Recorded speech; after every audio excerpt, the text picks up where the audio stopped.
Hi, I'm Jonathan Jay, and welcome to this video where you will meet Dan Bown. Now, Dan bought his first business last year, and it was a whopper. It was an 8-figure deal.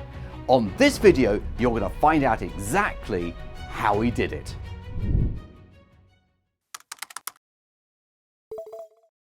Now, if you're serious about buying a business, in the video description below this YouTube video, there is a link to a brand new free training program, no cost whatsoever. If you watch that training program, it will give you the essentials of business buying. And if you love this type of video, then like the video, subscribe to the channel and click the notifications bell, and you will receive a notification the next time I release a brand new video on buying a business. So Dan, last year you did your first deal, and it was a whopper of a deal. It was an 8-figure deal, which I always say to people, aim high, think big. You did exactly that. I want to hear all about it. So first of all, tell us about the type of business it is. So the business is a specialist plant hire business.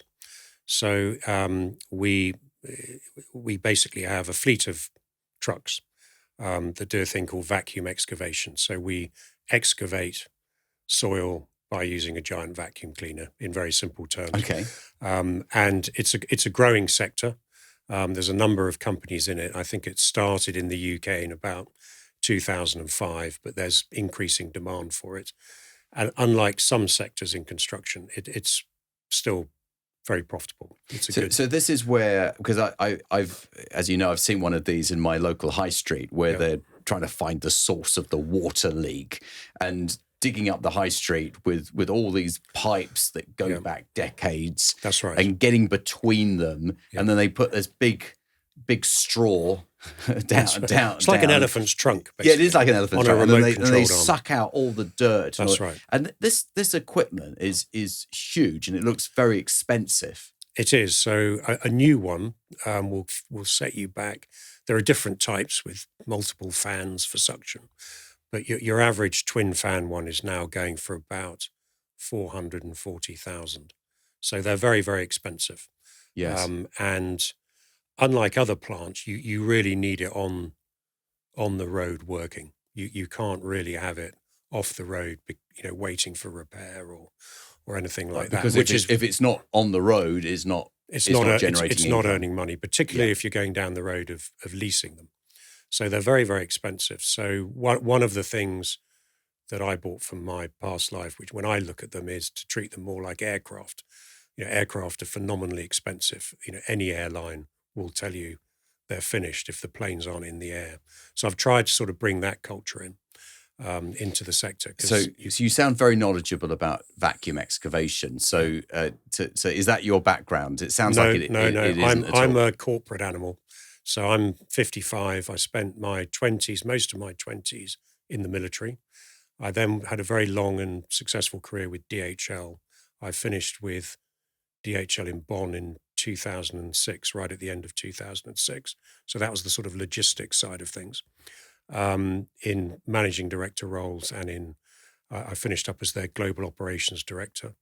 I had a brief 1-year stint helping a family member with a startup where I got a bloody nose and learned some lessons. I then had a stint with an entrepreneur in healthcare, with a private healthcare business in a senior role. And then 6 years in financial services in a medical indemnity business. So I've crossed several sectors. Yes. I'd say all of them, almost without exception, were international. So I spent a long stint overseas, coming back to the UK in 2007. And all of the jobs involved transformational change. So you were either turning around a business and growing it, or you were taking a business that needed to be modernized and updating it and optimizing its performance. So I'd say all the jobs I've been in have involved that element of significant change.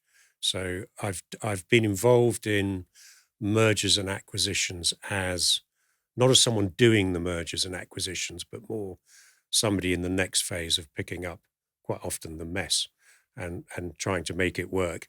Interesting, because that's going to be the subject which is where the seed was planted. That's going to be the subject of our second interview. Right. So what we're going to do in this session is talk about that first Right. deal. Okay. And then we'll do another interview where we talk about what happened afterwards and what's going to happen next. Right. So vacuum excavation, not the type of business that springs to mind for many people thinking about doing their first deal. Most people think about, I don't know, a digital marketing agency or a hairdresser's or a business like that, a dentist, for example. So what led you to such a niche type of business?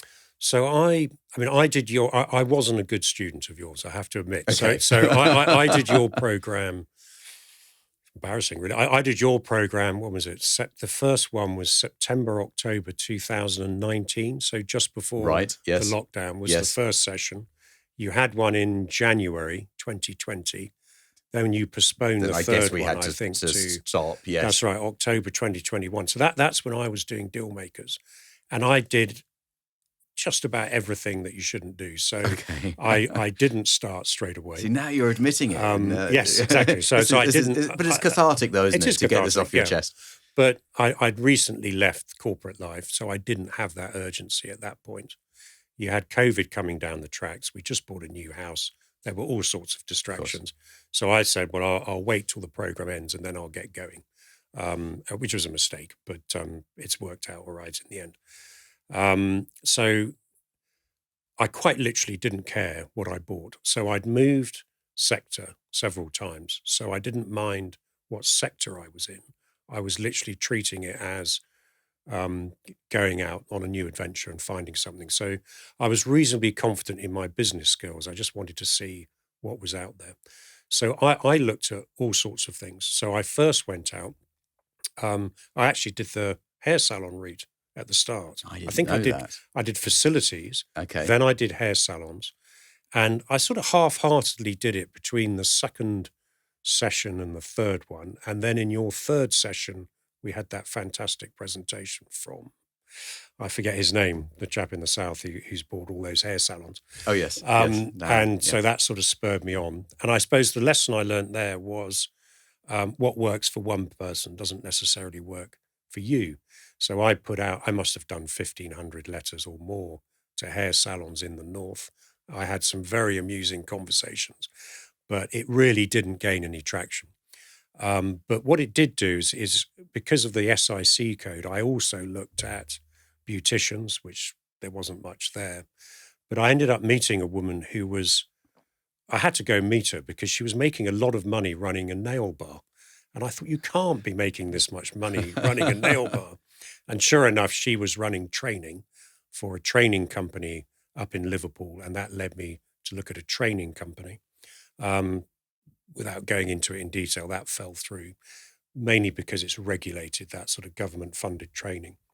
So was that like apprenticeships or NVQ or something? Very good sector, by the way. Very good sector. But I was told right at the last minute, we were going to sign heads of terms, and the guy said, I've been awake all night trying to work out why this doesn't work, and I've just realised you're going to have to get some gearing in the business to buy me, and the government won't like that. That will downgrade you in their eyes. That's interesting. I must admit, I haven't heard that before. And private equity are very interested in that sector. I mean, I nearly bought an NVQ training company in about 2000. It wasn't NVQ. 2007.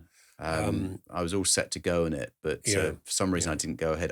I regret not going ahead on that one, actually, because all these years later it's become more... Well, you're good for training. I mean, I like training. I thought it was a very interesting business, but that didn't work out. I looked at, I think I looked at a timber yard at one point, but that came through a broker, which was a mistake. And then I also, through a broker, I got talking with a business in Manchester who do these sort of metal security bollards, the ones that go into the ground and the solid ones. Really good business, great owner, very profitable, all the right credentials. They were at the right stage of life to sell, et cetera, et cetera. The problem was it was through a broker. And not only was it through a broker, it was through the perfect broker for your program. I mean, really stupid people. And they were very difficult to deal with. So they had been persuaded the business was worth more than it was. I put an offer in, it fell through. And that was early 21, I think. and they've literally just come back to me. So they still haven't sold, Oh.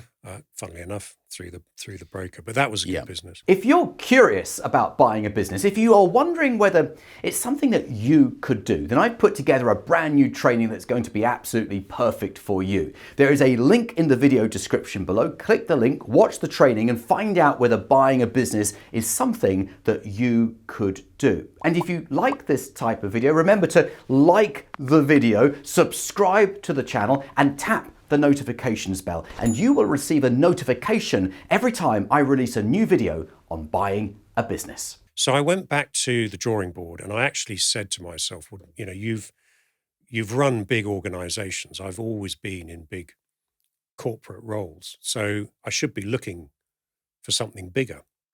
So I sat down and thought about that, and then I based my search, and I started looking for businesses that were big on assets. The owners preferably were at the older end, so likely to be looking to retire, hopefully profitable businesses. And I wasn't that bothered what they were. So I was looking more at something that had some meat to it that you could leverage to buy the business, and started looking I suppose I was looking at 2 million to 10 million bracket, and sort of quite a wide one. So I set off with the letters. I got the first 1,000 list. And then I went through it. I spent 2 days going through it, just taking out the junk, which you easily build up in these lists.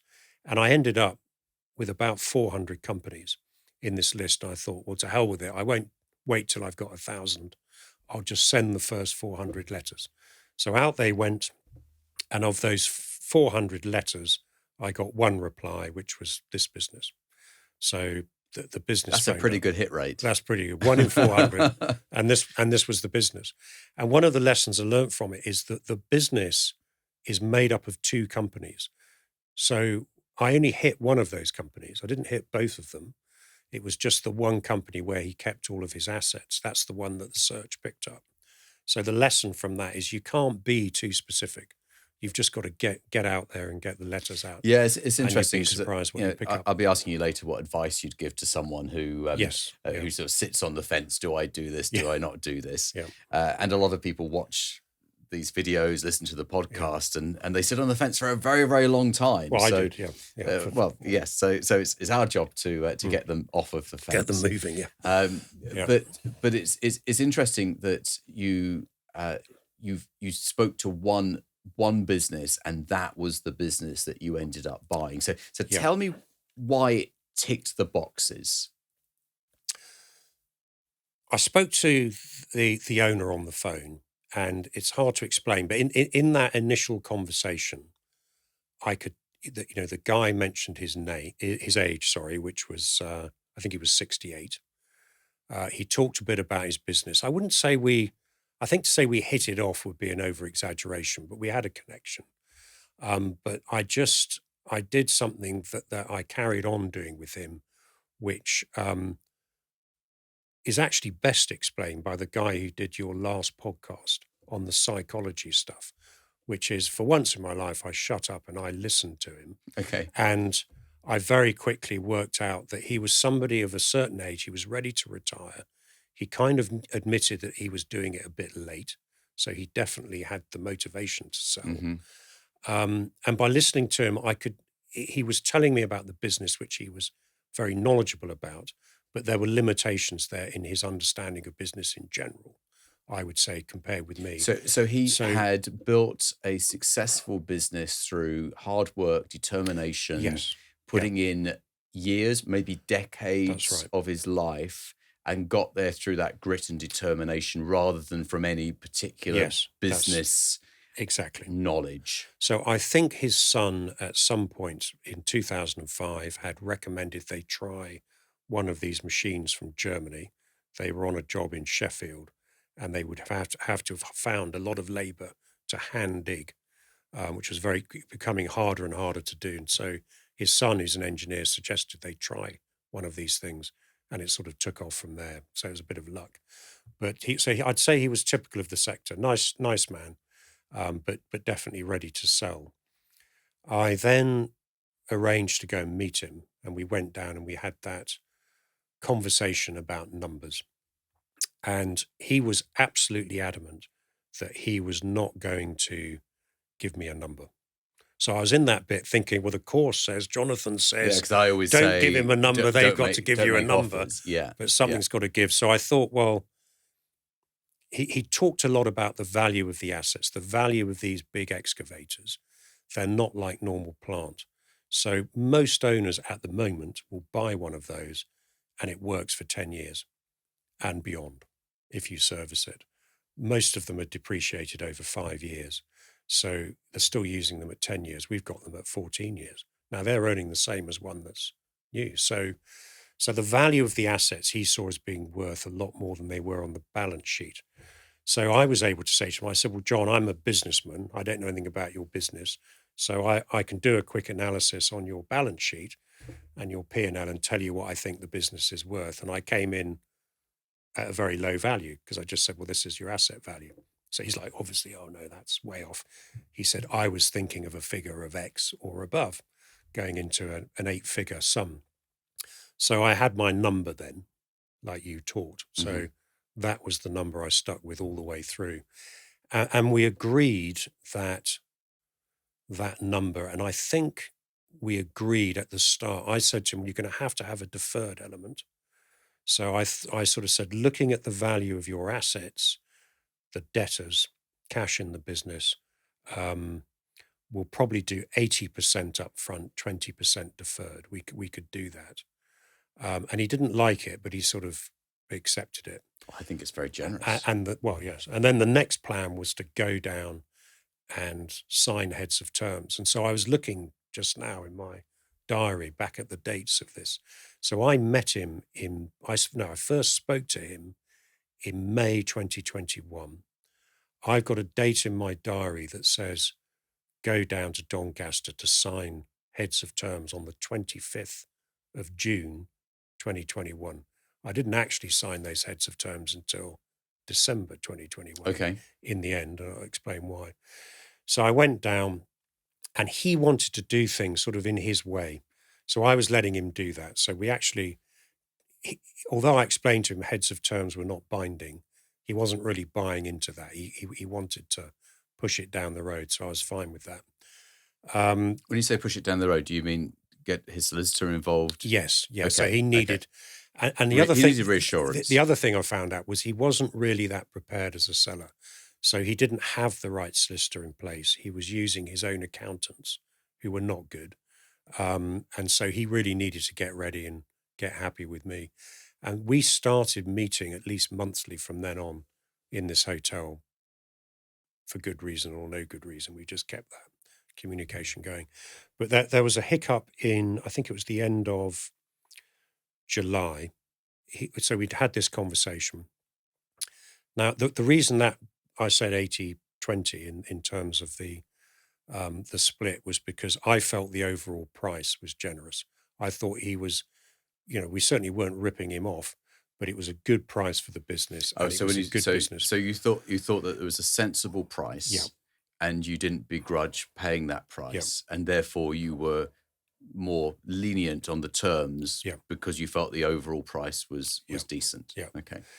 Now, he then suddenly sent an email to me and he said, and there's another lesson in this, and it was out of the blue. It was like a sort of 1-2 liner, and it just said, now his son runs and still runs another company up the road trading under the same name, slightly different. And they manufacture these small excavators that we've also got a few of that are not truck-based.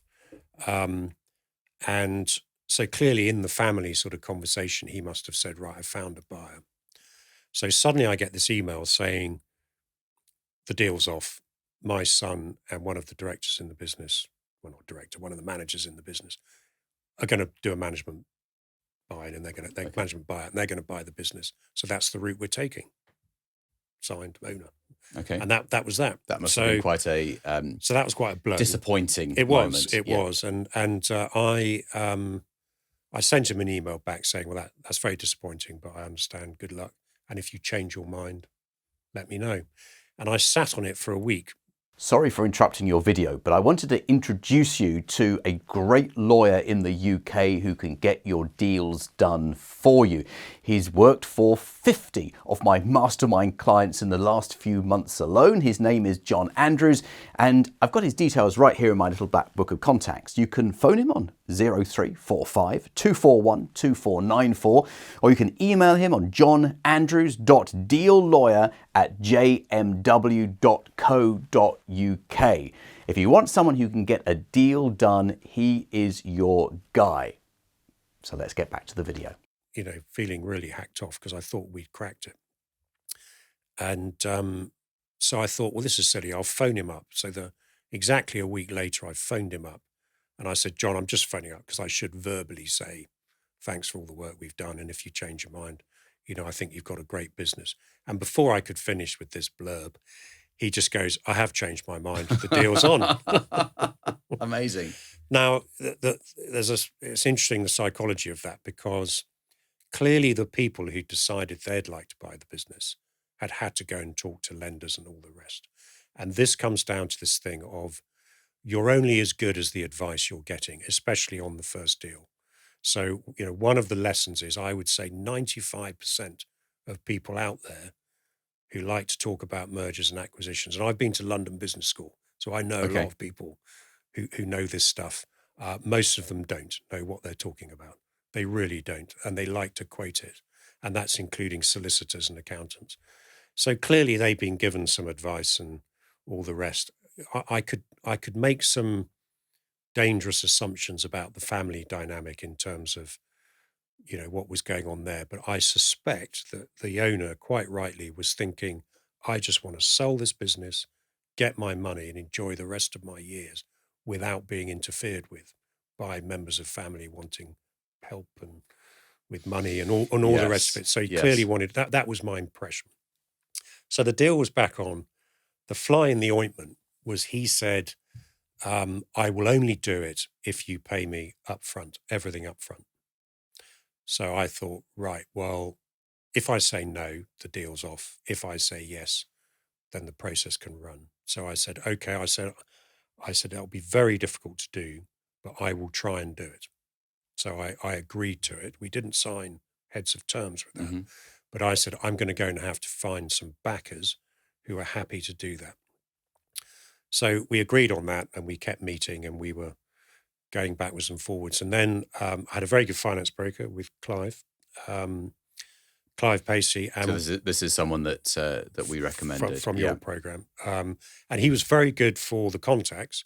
He was also very good for keeping me sane because it's quite a lonely road going through all of those lenders with a really good business deal. Now we had the spreadsheet, we had the model, and it worked.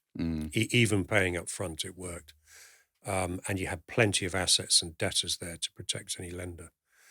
The other thing that the owner had wanted, and I hadn't pushed back on, is very often the advice is you go in and you secure the price as a debt-free, cash-free price, and then it's clear. He didn't want to do that. He saw the cash in the business, which was, by the time we finished, was 40% of the consideration. So just to put that sort of into numbers of 4 million plus. Yeah. So he saw that as part of the deal, which is fine. So did I. But so you saw it as you're buying the balance sheet. You're buying a package, and there's some debt in there, and there's assets in there. So you've got your liabilities, you've got your assets, and you're paying a package price. That's right. So the obvious thing is if the business is profitable and you're taking a long time to buy it, that cash is growing. That's going up all the time unless he's taking it out. So I suppose, the lesson there was, don't try and show off your expertise in this matter by telling them what to do and this is how it works.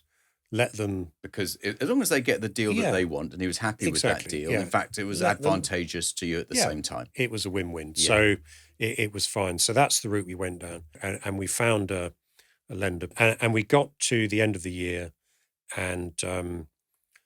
we signed heads of terms before Christmas. We both agreed we had to stop dithering around and sign the heads of terms, which we did. And how long had he owned the business for?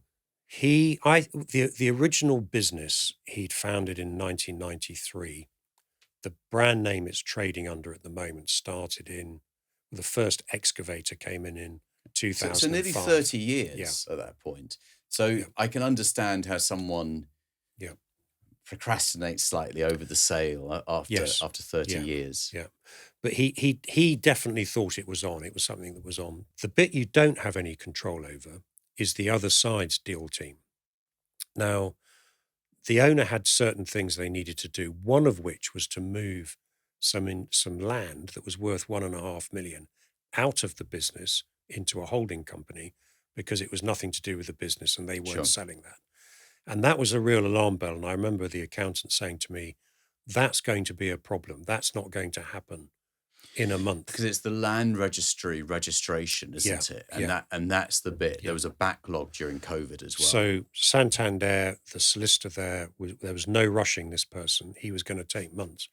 So that was interesting. So that was going on in the It's background. always the property elements Yes, that take longer. So that was going to be the delaying point. And the funny thing is it was done just before the deal went through.